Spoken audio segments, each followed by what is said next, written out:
sem dúvida, os camaradas foram muito contundentes nas suas exposições, até porque estão bem lastreados.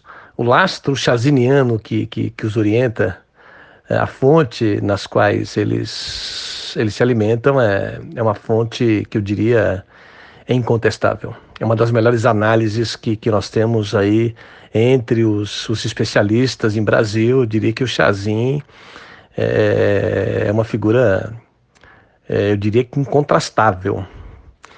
E, sem dúvida, a orientação ontológica, a base ontológica, o pressuposto ontológico nos quais eles se assentam é fundamental. E daí você percebe que você tem uma estrutura econômica que em cima da qual foi criado lá o chamado milagre econômico durante a ditadura. Essa estrutura ela não foi alterada, daí a chamada transição lenta, gradual e segura, como previu Geisel. Mantém-se a base econômica, a gente permite as mudanças políticas. Aí veio as diretas já, a constituinte, as eleições. É o chamado politicismo, o ardil da burguesia brasileira.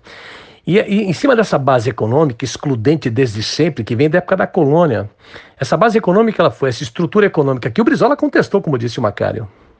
Essa estrutura econômica ela foi ajustada em 94 pelo Plano Real para inserir o país na mundialização. Era o processo de mundialização do capital. Essa base foi ajustada com o Plano Real e uma inserção subordinada. O Lula acoplou a essa base o assistencialismo, que garantiu, como disse muito bem o Macário, mitigou a fome de milhões, o que não deixa de ser importante, mas não resolveu. Veio o Bolsonaro, a mesma base econômica, e você tem um processo de miserabilidade assustadora com esses 33 milhões oficialmente que passam fome. Então, baseado nesse pressuposto, você não tem como errar, né? Daí, dessa estrutura econômica excludente desde sempre, que a gente não conseguiu romper, que vem da época da colônia. Aliás, é a mesma base escravocrata, inclusive, com aquela agricultura de exportação, hoje modernizada com o chamado agronegócio. Essa mesma estrutura econômica, ela gera necessariamente uma burguesia subordinada no plano econômico aos ditames do capital internacional, às suas irmãs metropolitanas. Então, no plano econômico, há uma subordinação dessa burguesia, e no plano político, a autocracia. Por isso que você não tem democracia no Brasil. A democracia não é possível da perspectiva burguesa. É estranho à burguesia mudanças no seu próprio âmbito. Não é à toa que, como disse também lá, disseram os dois, democracia que isso é possível da perspectiva do trabalho. E as forças populares não estão preparadas para isso. Aliás, quando elas ensaiaram essa possibilidade em 64 com João Goulart, com as reformas de base, ali você tinha um projeto popular burguês, mas de orientação popular, de iniciativa popular. A burguesia acabou enveredando pelo bonapartismo, pelo golpe. E é estranho isso, quer dizer, ele é estranho mudanças no seu próprio âmbito, ela não aceita mudanças que lhe são peculiares. Haja visto aqui, né, que reforma agrária, que é uma bandeira burguesa, democracia, que é uma bandeira burguesa, soa estranho à elite brasileira.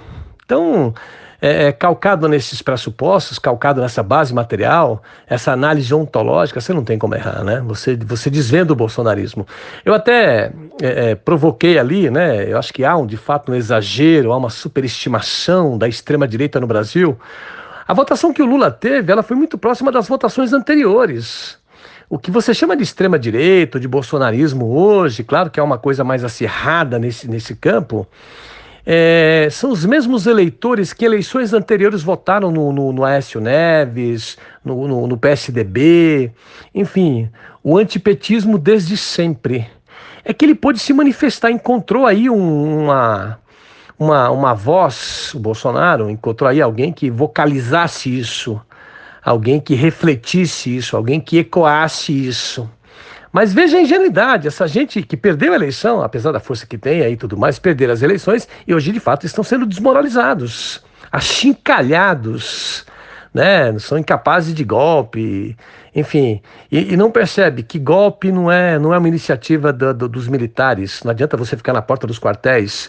O ideal seria ficar na porta da Fiesp, ou do agronegócio, das instituições do agronegócio. Quem dá o golpe é a burguesia. Ela aciona os militares são apenas instrumentos do golpe, são funcionários da burguesia para dar o golpe.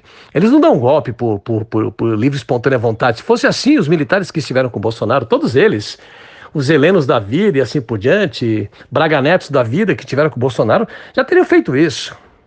Não falta vontade para esses militares.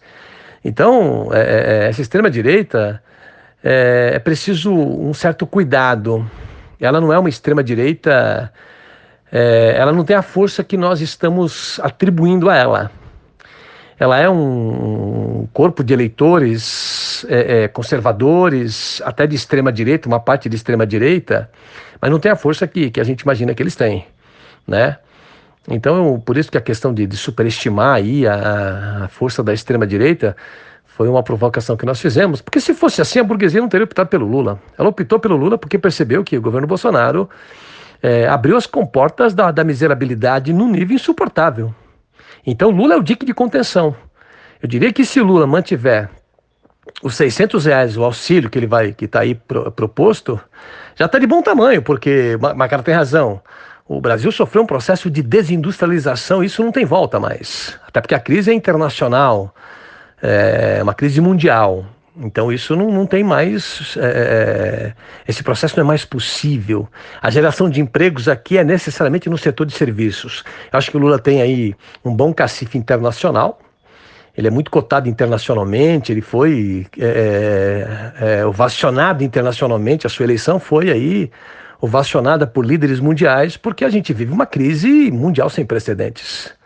Né? Não só no que tange aí já a evidência da destruição do meio ambiente, mas principalmente a crise social tem levado à miséria e em condições inimagináveis nos países metropolitanos. É o caso dos Estados Unidos.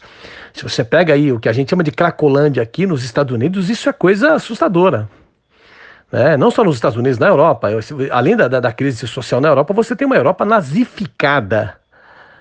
Então, a eleição do Lula, nesse sentido, foi ovacionada internacionalmente. Isso pode ser um ganho político importante para que o Lula consiga minimamente mitigar a situação aqui no Brasil, com geração de emprego no setor de serviços, já que o Brasil volta a fazer, deixa de ser par internacional, volta a ter relações internacionais em outras condições. Isso pode trazer algum ganho social aqui para o Brasil.